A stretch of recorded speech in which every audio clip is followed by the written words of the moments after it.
This is the picture that this farmer has sent us. And the question is, what is the problem with my tomato crop? That is most likely to be some leaf spot or bacterial canker. In cases where we do not, where we cannot ascertain the exact disease, we can then refer to tobacco research board, where there is a diagnosis that is done using different lab equipment, so that you get to identify the correct pathogen. I want to know which pesticides can I use before I plant my seeds. Probably it's sowing your seed in the nursery. You can use apron star to coat your seed. Then as you transplant, you can consider using some cutworm control options. Yeah, your fenvarelet lambda, your chlorpyrifos. Then later on, within 2 weeks, you can come in with your oxamil after a crop years, and even stand within those 2 weeks. Another question here is from Yemu Gara. Yemu says, when do you start pruning, or at what stage? For pruning, I think it's something that is more of being more variety centric, because if you look at it, most of the bush tomatoes, sometimes you don't even need to prune them unless if you see that some of the leaves are in contact with the soil. But if they are not, then there's no need to prune some of those, especially the ones which are not in contact with the soil, because the disease will start to pick up straight from the soil. But for the ones that you need to prune, usually the indeterminate types. With the indeterminates, you can even start pruning from as early as from around 3 weeks even, because with most of these tomatoes, we want to make sure that we leave a limited number of stems on the plant. So what we want to do is to come through before the stems actually start to pick up in terms of their thickness, because as they become a little bit thicker, they will leave a bigger wound.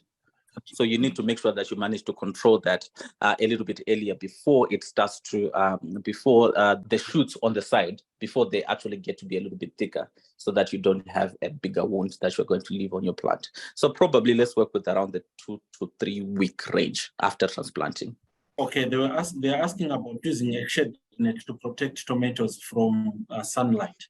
Is there an advantage to it? Yeah, it reduces the intensity. It reduces the intensity of sunlight, especially in the places where you are going to have high heat units, especially in the low veld during the summer period. Sometimes it can get to be very intense. So in such cases, you can try to bring it in as a measure to try to reduce the intensity, and you have less stress on your plant, because stress on the plants brings a lot of problems like abortions to the flowers, and it's something that affects our tomatoes quite much. So especially in areas where they get high heat, shade nets can come through and actually be of very great use. They can be good alternatives for greenhouses in places where it's hot. But here in the high veld, I don't feel the necessity for a shade net, much of a shade net, because I would feel like the degree of protection that it brings through is not really that much as compared to actually just having a full-on greenhouse. Okay, she's asking about how best we can control tutor, or to break the tutor life cycle rather. Oh, okay. So it's a combination of factors. You've got to come in with your pheromone traps so that you minimize the population within your tomato crop. In that, when you get to make a choice of your product, you have to understand whether, say for example, your spike extra, it controls all the stages of your tutor absoluta, be it the eggs, the larval stage, or even the moths. So then that then becomes a good option.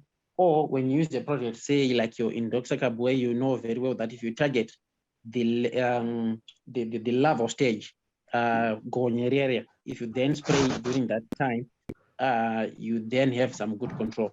So you then position your sprays according to the growth stage of your crop. If you have different products that control only the larval stages, or probably the moth stage, and yet leaving out the other stages, then you will not have a reduction in terms of population of your tutor absoluta, which is why we highlighted some of the factors that farmers need to understand before they buy a chemical product. Is it okay to use calcium ammonium nitrate and potassium nitrate, Pasina AEN? Certainly. It's good to use those ones, because remember we highlighted that it's best to use the nitrate forms of your nitrogen in your crops. So those ones for the potassium nitrate and your calcium nitrate, they are readily available and in the best soluble forms. Are there any other options besides Mbare market as farmers are trying to get rid or to manage middlemen? Yes, sure. There are other options that farmers can really look into. The easiest ones to look into is to have contracts with restaurants and retail chains. Those are the easiest ones to get. They can also look into food processing companies like Cashew Valley, but those companies, what they require is they want certain varieties. So it's important to have a chat with the food processor and know what exactly they require, because they have strict requirements as to the variety they want and the stage that they want the crop in. So it's important for farmers to then, first of all, have an engagement with the food processor before they produce, then try and sell the product when it's ready, because they require, they have specifications that they require. Which important elements should one consider, and what does one require for healthy seedlings? The first thing I would feel, the first thing that I always recommend a lot of farmers, especially if they're going to be growing their hybrid varieties, is to look for a reputable nursery where they can get their seedlings nursed professionally. Because the one thing that we have to look at is that, these hybrids don't come cheap. They're expensive seed. It's usually expensive seed and it's a bit pricey. And you would want it to be done in the right way, other than for us to actually just just get to nurse on our own, because there are some elements that we might not really get to consider there. But if considering that the farmer has experience probably in actually getting to nurse some of their seeds, I would feel like one of the things that can be brought about is to just get your usual kit from TRB. TRB is a good kit for nursing seedlings, which includes the growing media, which includes the fertilizer that you use on your seed bed, and also including the trays as well. I'm pretty sure if our farmers want to get in touch with, if our farmers want to get to nest their seedlings on their own, it's much more better to maybe to just get a little bit of training from the TRB guys and maybe start off from there.